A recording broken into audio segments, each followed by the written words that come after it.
כוחו של רבי שמעון בר יוחאי, חלק ד'. הקשר בין רבי שמעון בר יוחאי, ספר הזוהר, האור הגנוז והניסים, הוא קשר של שורש, גילוי, פעולה. נלך עמוק יותר, אבל מסודר. מהו האור הגנוז?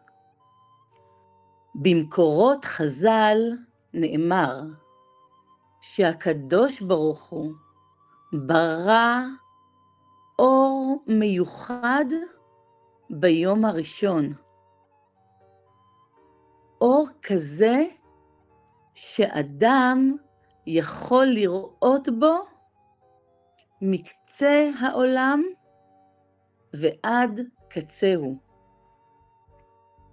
אבל בגלל שהעולם לא היה ראוי לו, הוא נגנז לצדיקים לעתיד לבוא.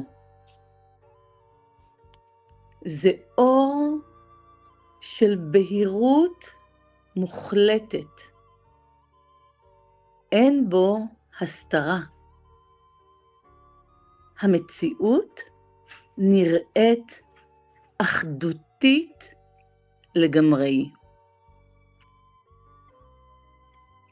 איך רשב"י קשור לאור הזה? רשב"י לא רק לומד תורה, הוא מגיע למדרגה שבה הוא נוגע בשורש של האור הזה, של האור הגנוז. למה? כי הוא פועל במקום שאין פירוד בין רוחני וגשמי. אין הסתרה של מציאות. הכל מתגלה כאחדות. וזה בדיוק התדר של האור הגנוז. רק שבמצב רגיל הוא מוסתר מהכלים. לכן הזוהר נקרא אור, כי הוא הקרנה חלקית של אותו אור גנוז. איך זה קשור לניסים? נס בקבלה הוא לא שבירת טבע חיצונית בלבד. נס הוא רגע שבו האור הפנימי הגנוז מאיר דרך מערכת הטבע בלי הסתרה רגילה. כלומר, טבע שווה מערכת מסכים והגבלות. נס שווה הסרת מסך זמני או פנימי. ככל שיש יותר גילוי של האור הגנוז, יש יותר ניסיות במציאות. איך רשב"י פועל בתוך זה? אצל רשב"י קורה דבר עמוק. הוא לא עושה ניסים, אלא משנה את התודעה של המציאות עצמה.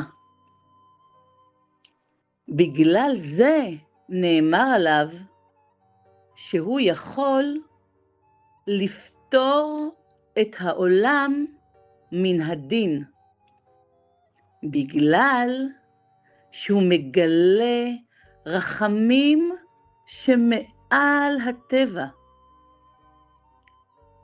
זה לא קסם, זה תוצאה של חשיפת שכבת האור הפנימית. למה ספר הזוהר נקרא שער לאור הגנוז? ספר הזוהר לא מתאר את האור, הוא מאיר אותו דרך מילים. כלומר, התורה הפשטית שווה לבוש. הזוהר שווה חדירה פנימה ללבוש. האור הגנוז שווה המקור עצמו. לכן, מי שנוגע בזוהר לעומק, לא רק מבין, אלא חווה רגעים של בהירות יוצאת דופן.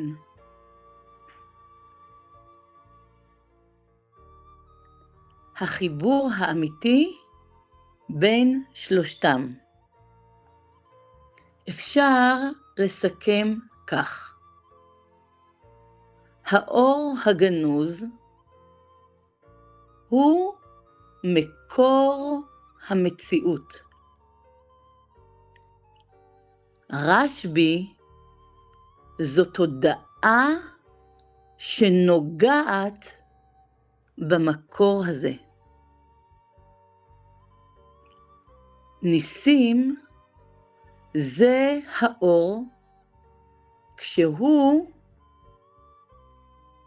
דולף לתוך העולם הגלוי.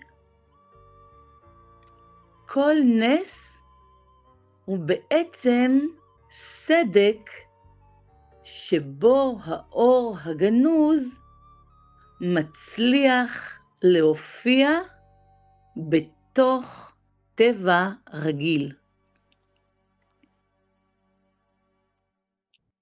העומק האחרון.